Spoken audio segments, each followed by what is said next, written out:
Doddabetta peak నుంచి మేము డైరెక్ట్గా ది ఫేమస్ ఊటీ బొటానికల్ గార్డెన్స్కి వెళ్ళాం. ఫ్లవర్స్ అండ్ ప్లాంట్స్ ఇష్టమైన వాళ్ళకి గార్డెన్ చాలా బాగా నచ్చుతుంది. We can purchase plants over there. అదంతా చూడ్డానికి మోర్ దెన్ 1 అవర్ పడుతుంది. But it is too crowded.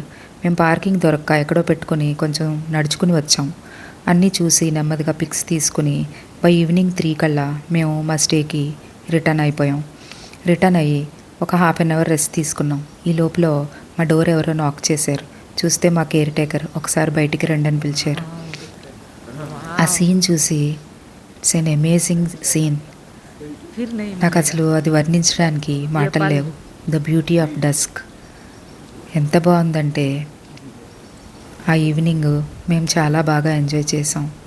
చాలా కామ్గా సైలెంట్గా అలా తిరుగుతూ ఎస్టేట్ అంతా నెమ్మదిగా నడుచుకుంటూ వెళ్ళాం. మేము యాక్చువల్లీ ఎవ్రీ ఇయర్ కాశ్మీర్ వెళ్ళి మోర్ దెన్ 20 days ఉండిపోతాం అక్కడే.